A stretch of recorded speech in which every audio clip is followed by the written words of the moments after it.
Naka si Sir de la Costa, sir, may complaint ako regarding sa yung kaso niya. Ito lang sa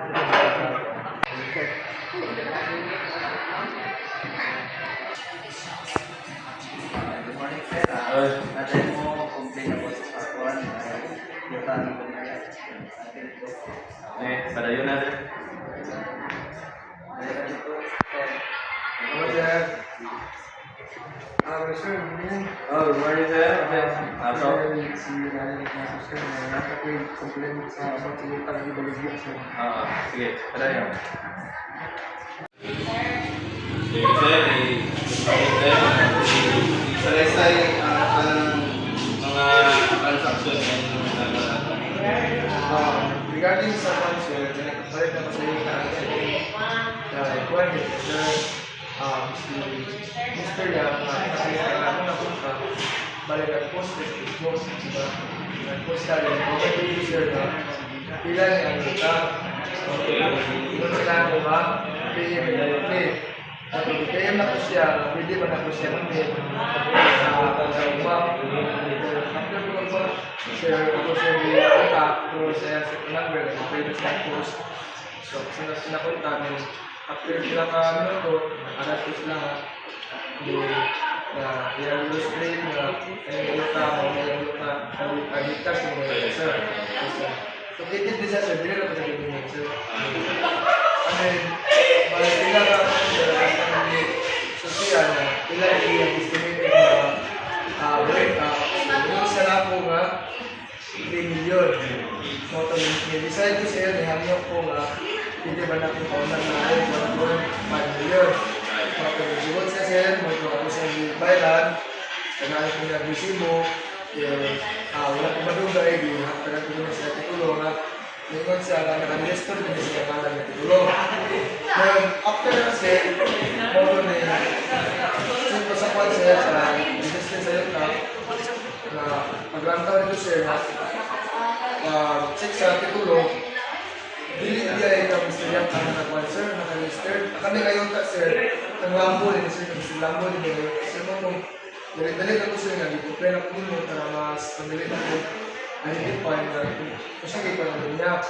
And then, mga pitilakan ko sir na ako sa contact sir, kaya ako yung na ko na may complain lagi na kanit ang yung tulo mali.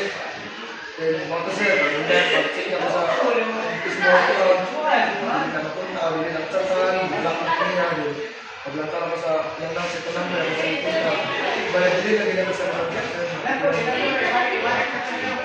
So, ebidensya sir na kay mga katong kuan ito na titulo sa yuta, speaking titulo sa yuta na kay Yes sir, na ko titulo sa ito nga digidala sir, di na ko resibo, resibo. na ko screenshot sir sa mong communication sir, nagkatsak mo ito takwan sir nga. Na certification sa registry nga date sir na Yes sir, na. okay. Sir, kanang nabatay kanang witness ani ng nakita mo ba, sir? Yes sir, na ino witness na sir, nakita ko sir mismo sa pag-support ako sa pag-use ko na yung Ngayon, pwede ta makakuan sir kanang nabay katong resibo kanina resibo sir na in-cash ba ni sa bangko? Yes sir, matagal lagi na natay check yan. Kanina check sir na in-cash ba ni siya nakuha niya. Yes. Okay. Kani ba si Justin sir kay nakabalo ba ka sa iyong kuya nani o napaman ni siya ilaing ilan? Sa ako lang sir, kay diligin sa nag-create sa pamilya sir. Pero wala ko ito pamalaw kung napagin sila ng pamilya. Pero ako sa contact, diligin siya at sa pamilya. Sir, unsa may kuha na to ni sir? Kasakalan ni nato ni sir. Kaso kay kani yang di kuha sir kay legal ni ni. Kasi kuha Para na po sir, isip ko sa kaya gilat sir, mangangit ko sa mga tamang sir na pasakaan ko sa kaso sir. So, kani siya sir is pasakalan na natin sa kaso. So, ang pwede na ito makaso ni is Revised Penal Code Article 315 estafa, true unfaithfulness and abuse of confidence. So, magiging ka ni Guanan Arrest laban kay Justin. So, for more queries sir, is tawagan lang ka lang mo.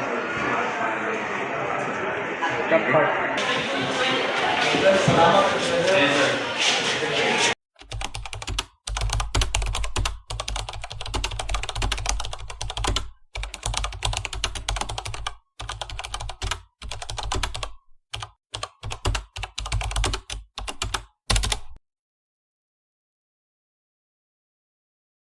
morning, sir. Kami di ang teacher, sir. I am Giselle F. Lanzado.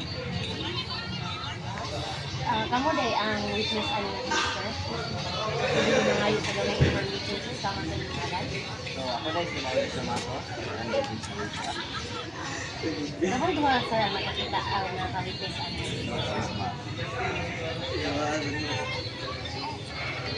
So, pwede may mga tana, sir, if unsa or nga nakaila mo sa what, suspect or victim na yung naila mo, sir.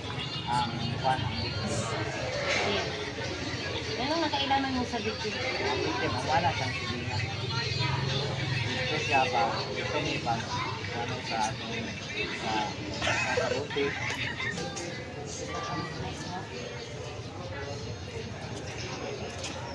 So, wala mo kayo nakita.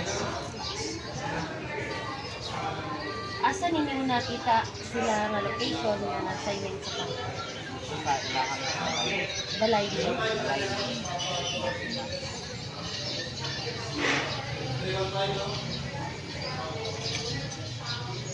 Nakadungog ba mo, sir, nga ang suspect is promise of unsa ang pagdingol sa victim? Pero ito naman yung lumit na ipag sa suspect na kami siya nga. Siya mo yung nagyagod na pagkaan na nalilya. So, mga pila po na amount sa sir na pagbaligya sa unsa, sir? 1.5 million. Pila po ni kahigtan, sir? So, nakadungog ba mo, sir? Kanus niya bayaran ang sobra, sir?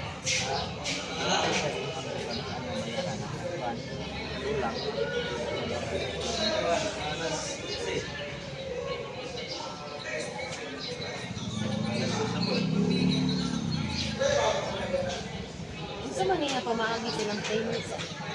Bangko, cash, or Gcash?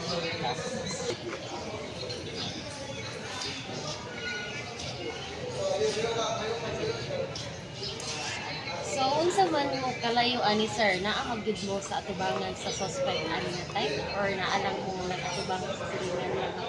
Lagi na sila.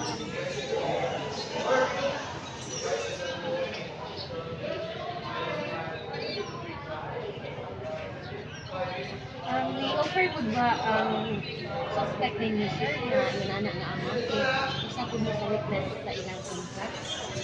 Wala nga dito si Layan.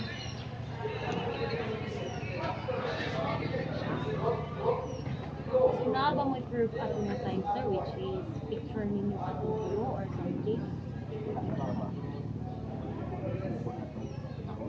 So, isang orasan lahat, sir? Nga tayo, naabot ang suspect? Na nagka 59 binaabot ang 50. 759?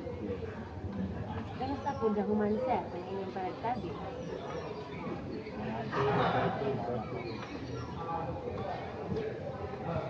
Wala ba ikaw ba ng suspect lain, sir?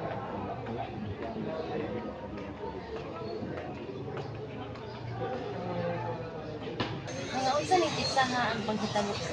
So ato tong 1 September 27 Bernice. Then pwede ni mangutana, sir, kung sa exact location sa balay ni sinasagad. Mabini Street. The suspect, sir, kapag abot dito sa balay, Pinas.